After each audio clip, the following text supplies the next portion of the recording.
The seminar pointed out to employers the dangers of passive smoking and a guide for them to implement a smoke-free work area. According to the National Heart Foundation and the State Cancer Council, there is a growing awareness of the hazards of being in the same room as someone who smokes. And big businesses like Shortland Electricity and the Commonwealth and state banks are introducing smoke-free work areas. There's a number of research studies, over 600 now, that detail that there are a number of respiratory diseases caused by inhalation of passive smoking, tobacco smoke by non-smokers. These range from the very, very serious lung cancer down to the not so serious but very, very irritable and irritating increase in the frequency of colds, pneumonia, bronchitis, the flu and so on. The Heart Foundation's Air of Success program is aimed at both blue and white-collar workers.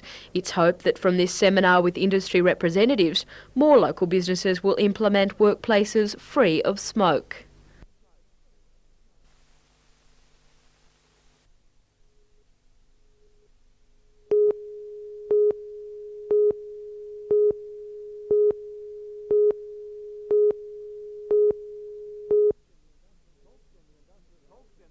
Talks in the Industrial Relations Commission in Melbourne yesterday achieved substantial agreement, details of which will not be released until after further talks in the Commission next week.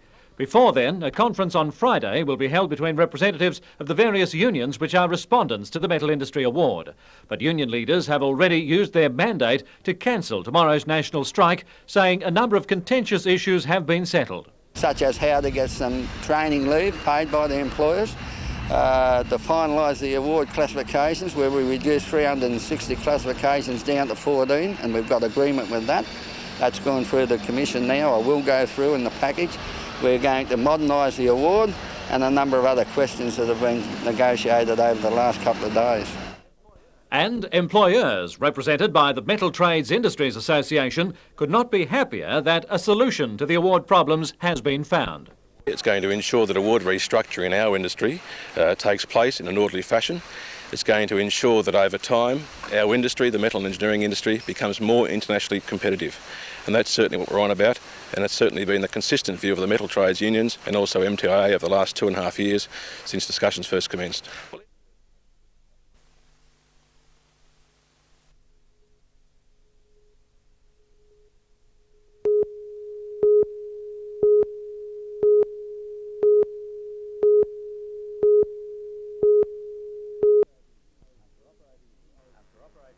After operating in the orange Wollongong Canberra zone for 9 months, the government's television aggregation scheme is turning sour.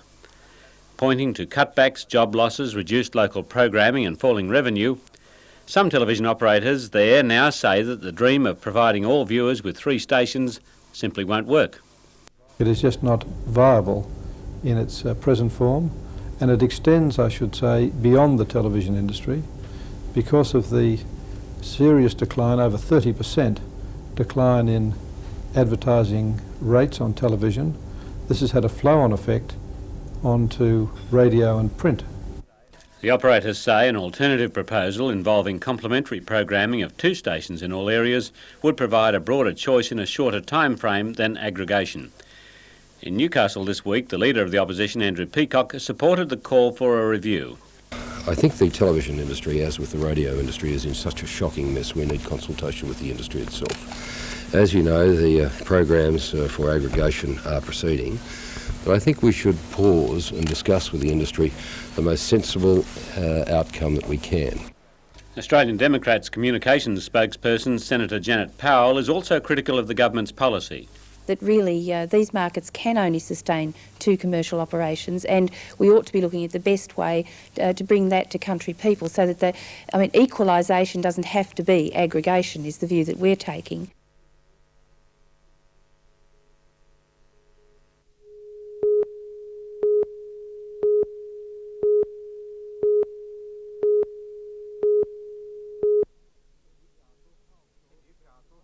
In Newcastle, coal stores are bearing the brunt of the dispute. Food items are disappearing from rows of shelves as replenishment stocks fail to arrive. Cereals were the first lines to go, with pet food virtually unavailable. At the Coles Junction supermarket, only 1 packet of washing powder remained on the shelf. but it wasn't expected to gather dust. When the dispute began early last week, there was some initial panic buying, but remaining stocks were snapped up as part of weekly buying. Other supermarket chains in Newcastle report a drop in their stock levels, but they have enough in reserve to last for nearly 2 weeks. With more and more store shelves becoming barren, store managers are now resorting to filling those empty shelves with some items that are probably less edible but more readily available. Darren Curtis for NBN News.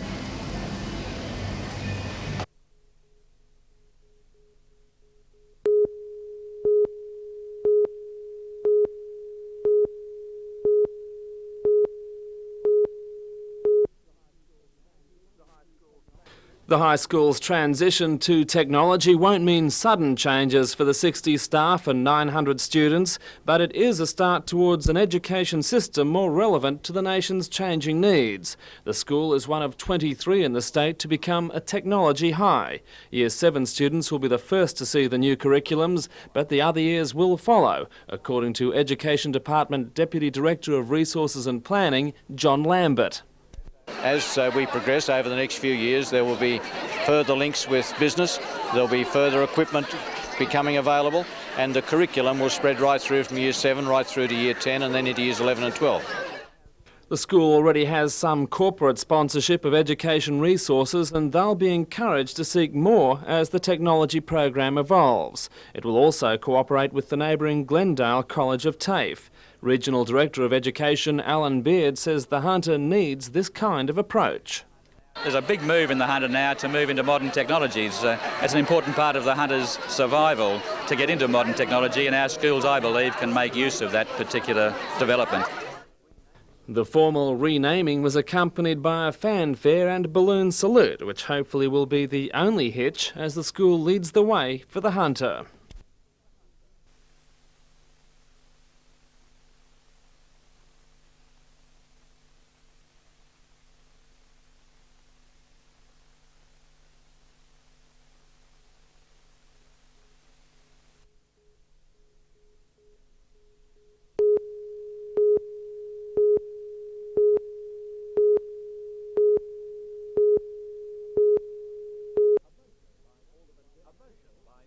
A motion by Alderman Dennis Nichols, adopted by the Council last night, will see a delegation visit the Minister for the Arts seeking more money. At present, Macquarie Street provides only half the wages for curators and a few other staff at the Regional Museum, the Maritime Museum and the Region Art Gallery. This amounts to only 4% of the annual running costs of the institutions. The rest is provided by the ratepayers of Newcastle City only, even though the facilities are a regional asset. Alderman Nichols says this contrasts with the funding for museums and galleries in Sydney, which comes entirely from the state. To my knowledge, they don't contribute at all to the operating costs of the art galleries or museums in Sydney. That's funded by the state government. Now, that's not the position in Newcastle, that the ratepayers in the Newcastle City Council area actually do the contribution for the operating cost, and that works out to $1.5 million for the 3 facilities for this current year.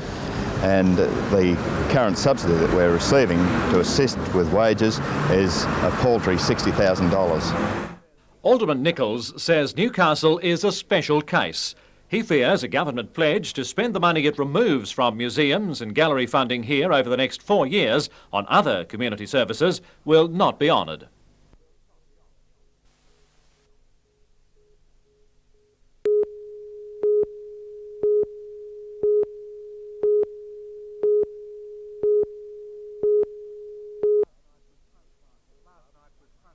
Last night was crunch time for the club, and only 5 locals turned up trying to salvage the last of the club's pride at a training session at the Maitland Sports Ground.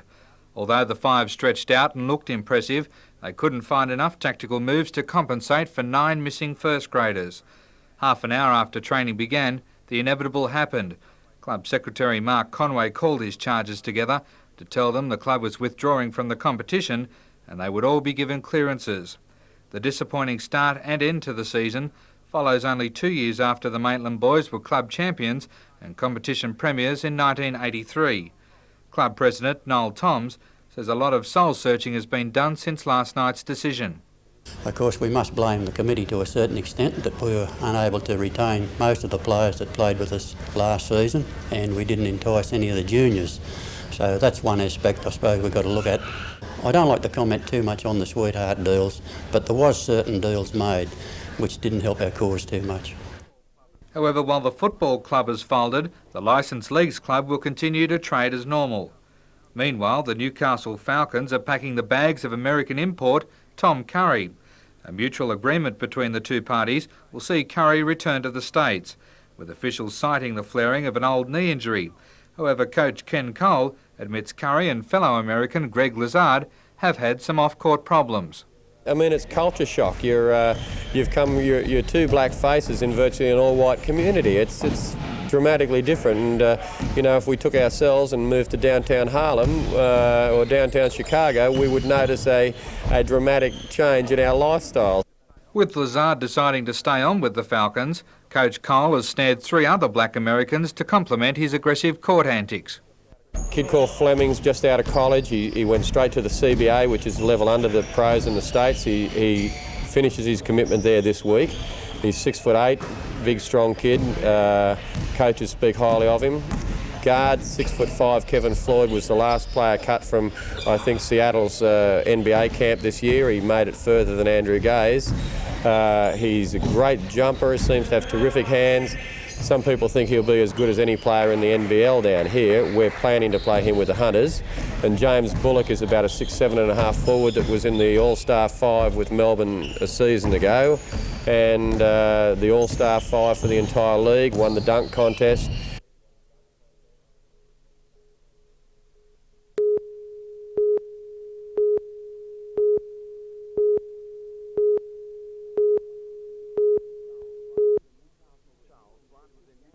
Charles Blunt was in Newcastle this morning to assist National Party candidate for the Hunter Alison Davey, but the press entourage preferred to focus on the continuing attack on his shadow business minister Julian Beale by the Small Business Council. Mr Blunt insists the attack isn't representative of a business swing away from the coalition.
Workmen were busy setting up the site to cater for the crowd while the participants in Auski 90 got their first feel of the tidal waters of the Williams River.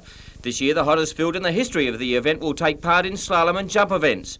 Sammy Duval of the United States is a 4 times overall world champion and he's making his first appearance at Auski. Duval is ranked number 1 in the world and after only 3 passes on the slalom course today, he was enthusiastic about it. It was much better than I expected. I had heard some stories of last year the current flowing very strongly, and apparently it's supposed to be good all weekend. And so I'd say right now the conditions are better than what was down at Moomba. Queenslander Jeff Carrington won the inaugural Auski tournament in '88 and last weekend jumped 59.4 metres to win the Moomba Masters tournament in Melbourne. The casual Carrington is practising erratically, but when it's in the heat of combat, he's coming up trumps. I feel like I'm skiing good coming into this weekend's Auski tournament, and hopefully things will keep rolling along the way they are. Third time back to Raymond Terrace. This year is probably the hottest field that's contested Auski. Oh, for sure. We got the world champion, world record holder, number 1, 2, 3 and 5 in the world, the best women's skiers, the best men's slalom skiers, so it's going to be a tough competition. Bruce Neville is the defending Auski champion and today shook off a few cobwebs from Moomba with a smart slalom run. Bruce is one of the favoured contestants in the jump and also the slalom. Mick Neville is another skier who will push the big guns all the way, but the man they all must beat for the slalom title, Englishman Andy Mapple, 4 times world champion. Mappel won the Moomba slalom and will be hard to toss at Raymond Terrace. Tomorrow, a look at the women competitors in Auski, with Australian champion Karen Neville and Dina Mappel of the USA continuing a long battle for supremacy.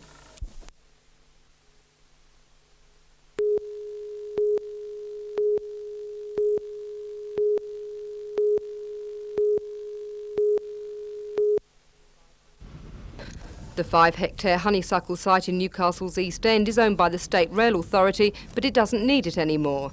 A task force was set up in 1988. Its report released last year listed a variety of options for the site. These included removing the railway line between Newcastle and Civic stations, seen as a barrier between the foreshore and the CBD. Another was to terminate the line near a broad meadow, replacing the existing train service with buses or a monorail.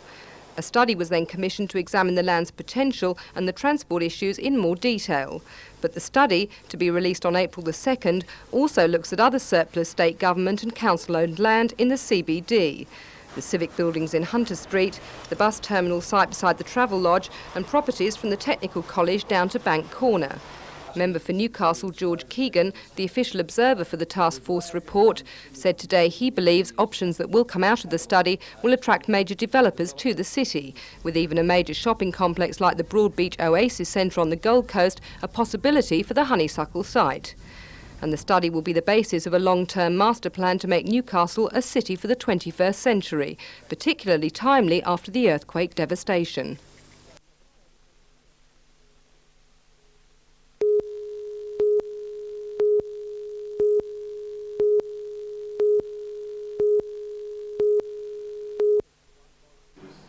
Mr Blunt was clearly anxious to attack Labor's economic record, but quickly found himself on the back foot under a concerted attack by an entourage of press gallery reporters attending a conference at Newcastle Town Hall this morning. The focus of the questioning was an attack by the Council of Small Business Organisations of Australia, which has consistently criticised Shadow Business Minister Julian Beale's policies for failing to make clear commitments. The council has 18 member groups representing 180,000 business people. However, Mr Blunt says they don't reflect the true feelings of the business sector. Our policies provide for a determined approach to reduce unnecessary regulation. We're committed to having a minister with specific responsibility not only for that but also for the small business. We're determined that we'll abolish the capital gains tax, which will certainly assist small business right around Australia. We will pay the Commonwealth accounts 30 days so that small business isn't financing the Commonwealth government. Our commitments are real. That attack on Mr Beale, clearly small business is deserting him in droves right now. I don't think you can draw that conclusion at all. What conclusion do you draw? I think that small business right across Australia has had enough of the Labor Party.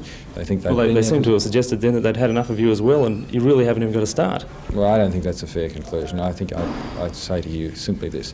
Right across this country, the Labor Party has been judged to have failed over the past 7 years, and people are looking for a change, and the people who are looking to make that change the quickest are small business proprietors. Opposition leader Andrew Peacock later supported Mr Blunt, dismissing the Small Business Council's protests as the outbursts of a one-man band.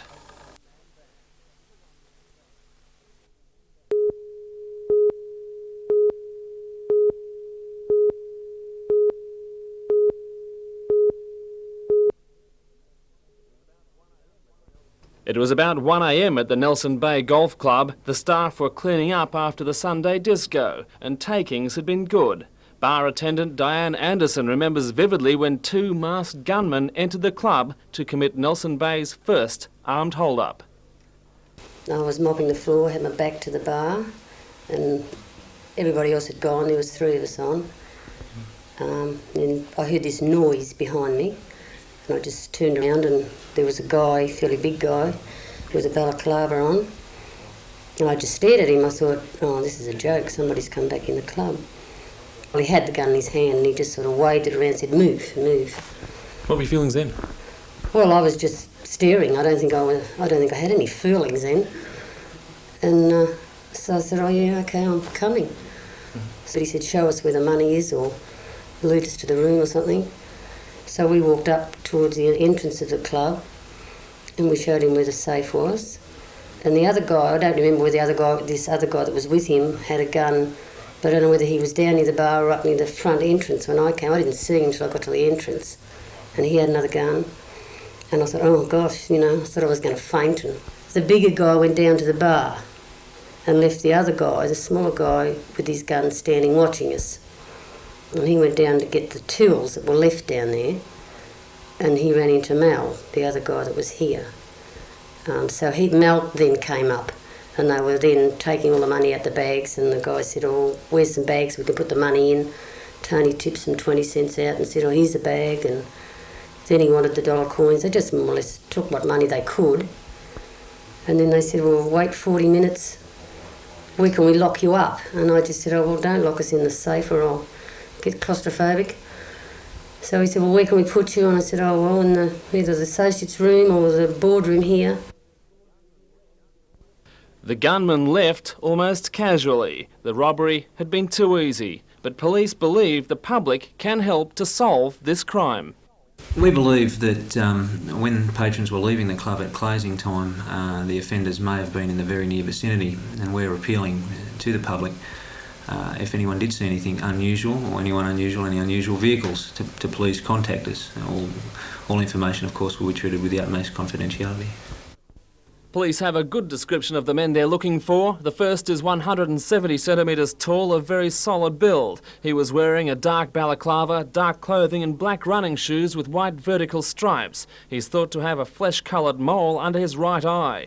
The second man is 165 centimetres tall, of very thin build. He too was wearing dark clothing and black running shoes with vertical white stripes. A reward is offered for information leading to their arrest. Police are waiting to take your call. The number is 008 251 009. Repeating that number, 008 251 009.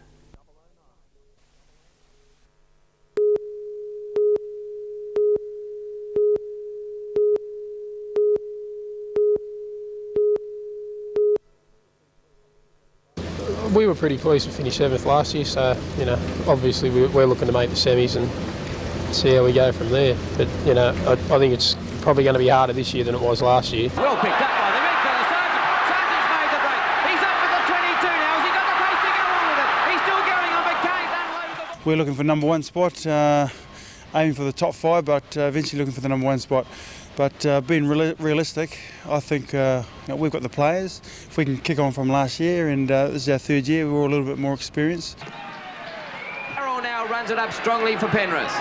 Penrith all to do here at the moment. We're looking forward to it. We've got a big one this weekend against North Sydney, which have got over us the last 2 times, but we're still confident, and we've got a couple of guys to come back to strengthen the side, and we're feeling pretty confident actually, yeah. I think he's going to go in. He's close to the line. He's put the ball down. No try. No try. Well, we certainly hope to improve on last year. We've brought a couple of new players, and we've trained very hard in the off-season, and we're hopeful of at least improving on our position of last year. Carter with the ball. Changes play to Jeff Doyle. Jeff Doyle to the line. Can he get it over to Stevie Waters? Stevie Waters scores! We're all looking forward to it. All the pre-season games and that out the road now, so we're down the business end now, so I think we'll see a well-drilled side go around on Sunday. This time he unloads the ball. Worth takes on the defence. He beat Lewis and scored. I think if we can maintain what we did last year would be a good start, and if we can improve on that, I'm sure it'll be a great performance from the club's point of view. Worth, Hagan, looking out wide for Doyle into the gap. Hagan on the run around. It should be a try. Hagan will score in the corner. Terrific try from Newcastle.